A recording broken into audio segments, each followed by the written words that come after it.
देश भर के 78 लाख कर्मचारी पेंशन धारकों की हुई मौज। सरकार ने पेंशन में 12,000 रुपए की बढ़ोतरी का किया ऐलान। दोस्तों नमस्कार, स्वागत करते हैं आपका एक बार फिर से हमारे YouTube चैनल पर। दोस्तों, सरकार ने कर्मचारी पेंशन योजना EPS 95 पेंशन धारकों के लिए एक महत्वपूर्ण बदलाव की घोषणा कर दी है। इस बदलाव के तहत पेंशन योग्य वेतन की अधिकतम सीमा को बढ़ाने की योजना बनाई गई है, जिससे कर्मचारियों की मासिक पेंशन में वृद्धि होना निश्चित है। क्योंकि वर्तमान समय में कर्मचारी पेंशन योजना EPS 95 पेंशन योजना के तहत पेंशन योग्य वेतन की अधिकतम सीमा 15,000 रुपये है, जिसे बढ़ाकर 25,000 रुपये करने की योजना बनाई गई है, जिससे कर्मचारियों की मासिक पेंशन में 12,500 तक की बढ़ोतरी होगी। तो चलिए जानते हैं कर्मचारी पेंशन योजना EPS 95 पेंशन बढ़ोतरी के बारे में पूरा अपडेट। दोस्तों, कर्मचारी पेंशन योजना EPS 95 पेंशन योजना एक महत्वपूर्ण पेंशन योजना है, जिसे 1995 में संगठित क्षेत्र में काम करने वाले कर्मचारियों के लिए शुरू किया गया था। ये कर्मचारी पेंशन योजना कर्मचारी भविष्य निधि संगठन के द्वारा संचालित की जाती है और इस कर्मचारी पेंशन योजना का लाभ उन्हीं कर्मचारियों को मिलता है जिन्होंने कम से कम 10 वर्षों तक सेवा की है।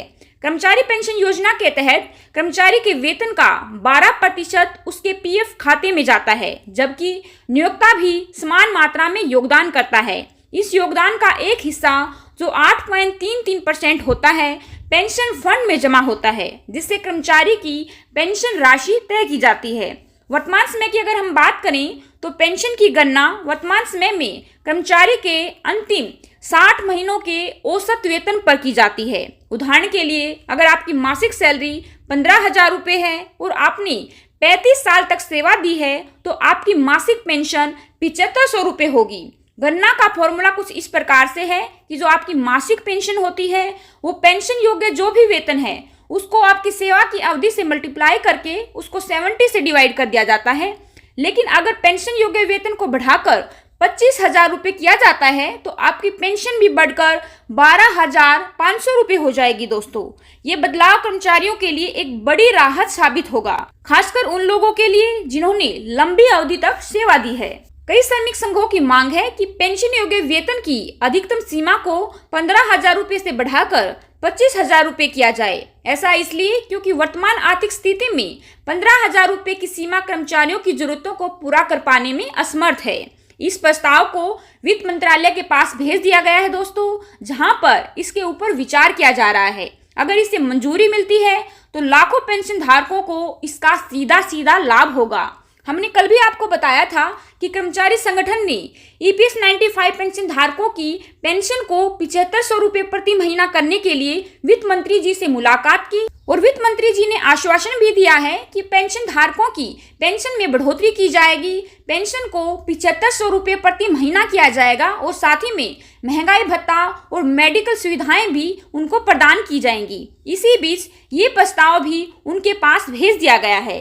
कर्मचारी पेंशन योजना EPS 95 पेंशन योजना के तहत न केवल सरकारी कर्मचारी बल्कि निजी क्षेत्र के कर्मचारी भी पेंशन के हकदार होते हैं। अगर आपने किसी प्राइवेट कंपनी में काम किया है और आपका PF कटता है तो आप भी इस कर्मचारी पेंशन योजना का लाभ उठा सकते हैं। ये कर्मचारी पेंशन योजना संगठित क्षेत्र में काम करने वाले कर्मचारियों के लिए है और इसमें शामिल होने के लिए कर्मचारी को 10 वर्षों तक नौकरी करनी पड़ती है। रिटायरमेंट के बाद 58 वर्ष की आयु पूरी होने के पश्चात पेंशन मिलनी शुरू हो जाती है। अगर मौजूदा नियमों की अगर हम बात करें दोस्तों तो 15,000 रुपये की पेंशन योग्य वेतन सीमा के तहत अधिकतम पेंशन 7500 रुपये है, लेकिन इस पेंशन को बढ़ाने के प्रस्ताव के पश्चात वेतन सीमा 25,000 रुपये हो जाएगी तो पेंशन 12,500 कर दी जाएगी। ये बदलाव कर्मचारियों के लिए आर्थिक रूप से फायदेमंद साबित होगा, खासकर कि उन लोगों के लिए जो कि अपनी नौकरी की सेवा अवधि को पूरा कर चुके हैं। अब सवाल ये उठता है कि पेंशन के हकदार कौन कौन होंगे। तो दोस्तों, कर्मचारी जो कर्मचारी भविष्य निधि संगठन में योगदान देते हैं और 10 साल की सेवा पूरी कर चुके हैं वे पेंशन के हकदार होंगे। पेंशन का लाभ 58 साल की उम्र पूरी करने के बाद मिलता है। 50 साल की उम्र के बाद भी पेंशन ली जा सकती है, लेकिन इसके लिए पेंशन में कटौती की जाती है। दोस्तों, अब कई सारे कर्मचारी पेंशन धारकों का ये सवाल है कि अगर पेंशन से पहले नौकरी छोड़ दी जाती है तो फिर क्या होगा। तो अगर कर्मचारी 50 साल से कम उम्र में नौकरी छोड़ता है तो उसे पेंशन के लिए 58 साल तक इंतजार करना पड़ता है। अगर नौकरी की सेवा अवधि 10 साल से कम है तो पेंशन फंड का पूरा पैसा निकाला जा सकता है। ईपीएस 95 पेंशन योजना के तहत पेंशन योग्य वेतन में बढ़ोतरी का प्रस्ताव कर्मचारियों के लिए एक बड़ी राहत साबित होगा। इससे न केवल उनकी मासिक पेंशन में वृद्धि होगी बल्कि आर्थिक स्थिति भी मजबूत होगी। ये बदलाव उन कर्मचारियों के लिए अति महत्वपूर्ण है जिन्होंने लंबे समय तक सेवा की है और अब अपने रिटायरमेंट के बाद अधिक पेंशन की वो उम्मीद कर रहे हैं। दोस्तों, यूपीएस यानी कि यूनिफाइड पेंशन स्कीम को लागू करने के बाद सरकार अब ईपीएस 95 पेंशन धारकों की समस्याओं को सुलझाने में लग गई है। इस सकारात्मक कदम पेंशन धारकों को बड़ी राहत देगा। कल भी एक प्रस्ताव वित्त मंत्री जी के सामने पहुंचा था, जहां पर कर्मचारी संगठनों ने वित्त मंत्री जी से खुद मुलाकात की थी और वित्त मंत्री ने पेंशन में बढ़ोतरी का ऐलान भी किया था। अब ये एक और प्रस्ताव वित्त मंत्रालय के पास भेज दिया गया है, जिससे कि पेंशन में 12,500 रुपए की बढ़ोतरी देखने को मिलेगी और हमारे ईपीएस 95 पेंशन धारकों को इस बदलाव से आर्थिक रूप से काफी फायदा होगा। आपका क्या कहना है इसके ऊपर दोस्तों? कमेंट सेक्शन में कमेंट कर हमें अपनी राय जरूर दें। अगर आप भी सहमत हैं तो वीडियो को ज़्यादा से ज़्यादा लाइक कर शेयर जरूर करें और ऐसे ही महत्वपूर्ण अपडेट के लिए हमारे चैनल को सब्सक्राइब कर बेल आइकन को प्रेस करना ना भूलें। आज की वीडियो में बस इतना ही।